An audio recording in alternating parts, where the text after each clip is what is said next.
Hello guys, welcome back to my channel tarot 3.0। दोस्तों, आज की रीडिंग होने वाली है आपके क्रश के लिए। तो ये जो भी पर्सन है जिनको आप पे क्रश है, उनकी इंटेंशन क्या है आपको लेकर। क्योंकि क्रश तो आपको किसी पर भी हो सकता है, लेकिन मेन चीज़ ये होती है कि वो इंसान आपके लिए सही है कि नहीं है। तो यहाँ पर चेक करने वाले हैं कि आपके क्रश आपको किस नज़र से देखते हैं, ये आपके साथ फ्यूचर चाहते हैं कि नहीं, या ये शॉर्ट टर्म रिलेशनशिप चाहते हैं। तो चलिए देख लेते हैं, मतलब कि ये टाइम पास करना चाहते हैं या ये कुछ लॉन्ग टर्म के लिए एक्सपेक्ट कर रहे हैं। तो चलिए देख लेते हैं रीडिंग। यूनिवर्स प्लीज़ मुझे बताइए कि मेरे व्यूअर्स पर जिनको क्रश है उनकी इंटेंशंस क्या हैं मेरे व्यूअर्स को लेकर, एंड करंट फीलिंग भी बताइएगा।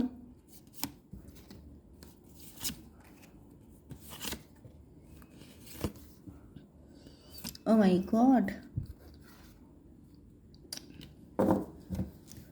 चलिए देखिए, बॉटम ऑफ द डेक आ चुका है एक्सपीरियंसिंग का कार्ड। तो यहाँ पर आपके लिए 3 नंबर इम्पॉर्टेंट हो सकता है, जैसे कि इनका मार्च मंथ इम्पॉर्टेंट हो सकता है। 21, 12 आपको दिख रहे हो सकते हैं, या ये नंबर उनसे कनेक्ट हैं। 30 नंबर, 3 नंबर। तो पहली बात तो ये है कि आपके जो क्रश हैं, जिनको आप पे क्रश है, इन्होंने हो सकता है या तो ये आपके पास्ट के कोई पर्सन है, एक्स हो सकते हैं आपके, या करंट पार्टनर भी हो सकते हैं जिनको आप पे क्रश है आपके। ये काफ़ी हद तक या तो ये आपको पहले से जानते हैं, या तो फिर ये किसी और कनेक्शन से निकल के आए हैं। एंड ये जो कनेक्शन था ये काफ़ी टॉक्सिक हो सकता है, या ये भी पॉसिबल है कि किसी बैड सिचुएशन से निकल के आए हों। तो अब इनको अंदाज़ा हो चुका है कि लोग कैसे होते हैं, एंड इनको किस तरीके से लोगों को डील करना चाहिए। यहाँ पे इम्पॉर्टेंट नंबर हैं आपके लिए 9, 11, 15, 13, 10, 6, 7। ये सारे नंबर आपके लिए इम्पॉर्टेंट है। ओके, ये कार्ड एक्स्ट्रा में निकल के आया था, इसलिए इसको बताना इम्पॉर्टेंट है। देखिए, ट्रांसफॉर्मेशन का कार्ड आ चुका है।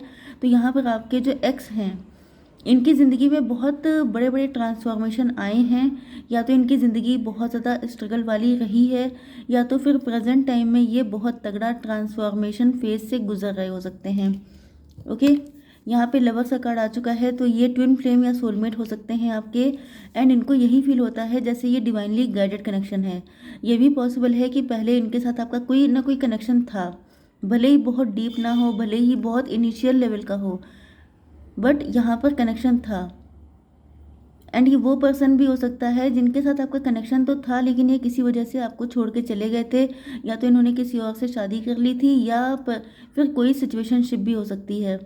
बट जब इनको रियलाइज़ हुआ है कि जिस पर्सन के साथ शादी की थी वो इनके लिए टॉक्सिक है, एंड आप ही के पास ये वापसी करना चाहते हैं, क्योंकि अभी तक ये आपको भूल नहीं पाए हैं। इनको लग रहा था कि इजी होगा, लेकिन जब आपसे दूर गए हैं तब इनको एहसास हुआ है कि आप तो इनके अंदर गहराई तक बस चुके हैं। ओके, तो यहाँ पर इस वक्त देखिए कितने अलोन हैं, बहुत ज़्यादा अकेले पड़ गए हैं, चाहे भीड़ में हों, चाहे कितने भी लोग इनके आसपास हों, लेकिन ये बिल्कुल अपने आप को अकेला फील करते हैं, क्योंकि जो बॉन्ड आपके साथ था वो किसी और के साथ नहीं है। कंडीशनिंग का कार्ड आ चुका है। तो इनकी कंडीशनिंग इस तरह से हुई हो सकती है कि जैसे भेड़ चाल में इनको शामिल होना है, जैसे सारी दुनिया चल रही है वैसे ही इनको चलना पड़ेगा। तो या तो कास्ट, कल्चर, रिलीजन की वजह से इन्होंने किसी और से शादी कर ली थी। ये फीमेल भी हो सकती हैं कोई, जिन्होंने मजबूरीवश किसी से शादी कर ली थी। इनको लगता था कि इनकी फैमिली, जैसे कि आप लोगों के बीच में डिफरेंसेस हो सकते हैं, अब ये डिफरेंसेस किसी भी कैटेगरी के हो सकते हैं, बट मेन चीज़ ये है कि इनको बताया गया कि हम लोगों के ख़ानदान में इस तरह से नहीं होता है, तो तुम्हें भी नहीं करना है, तो इनको ऐसा करना पड़ा। ओके, एंड अब ये बहुत सारी चीज़ों को देख रहे हैं, तो इनको लग रहा है जैसे इनकी ज़िंदगी बहुत ज़्यादा स्ट्रेस्ड है, बहुत ज़्यादा होपफुल नहीं है कि कुछ अच्छा हो पाएगा, या तो इन्होंने सब कुछ ईश्वर पे छोड़ दिया था कि चलो जैसी ही ज़िंदगी है वैसी जी जाए। मतलब कि अगर इनकी शादी हो गई थी तो इनको लगने लगा था कि चलो जैसा किस्मत में लिखा है वैसा ठीक है, बट वहाँ पर अब सिचुएशन बदल चुकी है, क्योंकि ये जो जस्ट अ मिनट, ये जो ट्रांसफॉर्मेशन का फेज़ आया है इसने सब कुछ बदल डाला है। कुछ ना कुछ तो बीच में ऐसा हुआ है, क्योंकि ये कार्ड जो डिफरेंट निकल के आया था, ये कोई हल्का फुल्का कार्ड नहीं है, इसका एक अलग ही मीनिंग है। ओके, एंड आप देख रहे हैं कि यहाँ पर ये जो ब्लैक है बिल्कुल, एंड यहाँ पर किसी का फेस निकल के आ रहा है। इसका मतलब क्या है कि इनको ये फील होने लगा कि इन्होंने जो कुछ भी इनकी लाइफ में ये सफ़र कर रही हैं या कर रहे हैं, ये सिर्फ इसलिए क्योंकि इन्होंने आपके साथ गलत किया। क्योंकि वैसे भी कहा जाता है कि अगर आप किसी के साथ गलत करते हैं तो कर्मा बैक होता है। ओके, कोई भी चीज़ इस दुनिया में बाकी नहीं रहती है कि आपको बाद में सुलझा लेंगे, सब कुछ इसी लाइफ टाइम में होता है। तो मान के चलिए कि यहाँ पर इनको रियलाइज़ हो चुका है कि इन्होंने आपका दिल तोड़ा। ये जो 13 नंबर होता है ये डेथ कार्ड का होता है, मतलब अब ये आपके साथ एक न्यू बिगिनिंग करना चाहते हैं। यस, इनको रियलाइज़ हो चुका है कि अब इनको इस सिचुएशन से निकलना है, एंड ये देखिए कैसे निकल के आ रहे हैं, बिल्कुल ब्रेक थ्रू करके, जैसे कि आपने सोचा भी नहीं होगा, आप इमेजिन भी नहीं कर रहे होंगे, एंड ये ब्रेक थ्रू करने वाले हैं। ये आपके लिए शॉकिंग भी हो सकता है जब आप बिल्कुल अनएक्सपेक्टेड आपके लिए, ओके, अचानक से आपकी लाइफ में ऐसा होने वाला है कि आप भी शॉक्ड रह जाएंगे कि ये पर्सन कहाँ से आ गए। इनका रिबर्थ होने वाला है या हो चुका है, एंड ये इस कनेक्शन का भी रिबर्थ करना चाहते हैं क्योंकि इनको रियलाइज़ हो चुका है कि ये डिवाइनली गाइडेड कनेक्शन है। You both are made for each other. 6 number आपके लिए इम्पोर्टेंट हो सकता है। इनका अट्रैक्शन भी आपको लेके बहुत ज़्यादा बढ़ रहा है, या तो आपकी पिक्स देख रहे हैं, या तो आपसे आप ही के आसपास कहीं रहते हैं, या फिर आप इनके दिल में तो रहते ही हैं।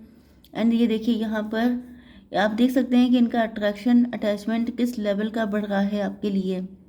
इनको फील हो रहा है जैसे आप दोनों बिल्कुल एक हैं, या तो आप लोगों की लाइफ में बहुत कुछ एक जैसा हो चुका है या चल रहा हो सकता है। तो यहाँ पर अब इनकी इंटेंसिटी बढ़ चुकी है, जब इनको मतलब अट्रैक्शन बहुत हाई लेवल का चल रहा है।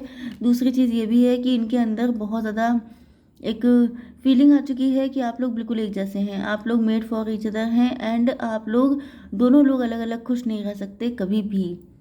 ओके, तो यहाँ पर एक्सपीरियंसिंग का कार्ड आ गया है, तो ये एक्सपीरियंस कर चुके हैं थर्ड पार्टी के साथ, लोगों के साथ, एंड मतलब ये जग घूम चुके हैं, दुनिया घूम चुके हैं, एंड अब इनको रियलाइज़ हो चुका है कि आप ही इनके ट्रू पार्टनर हैं। ओके, थोड़े से और कार्ड्स निकाल लेते हैं। यूनिवर्स प्लीज़ मुझे बताइए कि मेरे व्यूअर्स के क्रश की करंट फीलिंग्स क्या हैं। ओके, इंटेंशन, इनकी इंटेंशन बिल्कुल प्योर है। हम लोगों ने सबसे मज़े की बात यह है कि रीडिंग ही निकाली थी इनकी इंटेंशन चेक करने के लिए, एंड देखिए यहाँ पे जैसे सन है यहाँ पर, तो सन से ज़्यादा प्योर और क्या हो सकता है। तो इनकी इंटेंशन बिल्कुल क्लियर है आपको लेकर के, फेथ है इनको ईश्वर पे कि एक ना एक दिन आप लोग एक होकर रहेंगे। यस, इनको फील हो रहा है जैसे आपसे ज़्यादा जेंटल, आपसे ज़्यादा सॉफ्ट, आपसे ज़्यादा प्यारा इंसान कोई और नहीं हो सकता है। तुम सा कोई प्यारा कोई मासूम नहीं है, वो वाला सॉन्ग आप सुन सकते हैं, क्योंकि इनकी फीलिंग यहाँ पर वैसे ही है, क्योंकि मैंने बताया ना कि ये एक्सपीरियंस कर चुके हैं। तो जब कोई इंसान बहुत सारे लोगों को एक्सपीरियंस, या तो इनके मल्टीपल अफेयर रहे हैं, या इन्होंने शादी कर ली है, एंड शादी में तो ये सब कुछ झेल चुके हैं, तो इनको अब एहसास हो चुका है कि you are the one, and आप ही के साथ ये शादी करना चाहते हैं, अपनी लाइफ को सेलिब्रेट करना चाहते हैं। ओके, तो आई डोंट थिंक सो कि अब आप लोगों के अंदर कोई क्वेश्चन बाकी रह गया होगा। ओके, तो अगर कोई रह गया हो तो आप लोग मुझे कमेंट कर सकते हैं, एंड मैं उसका आंसर आपको नेक्स्ट वीडियो बनाकर दे दूंगी। ओके, तो आई होप सो कि रीडिंग आपको पसंद आई होगी। Please do like share and subscribe. Bye bye.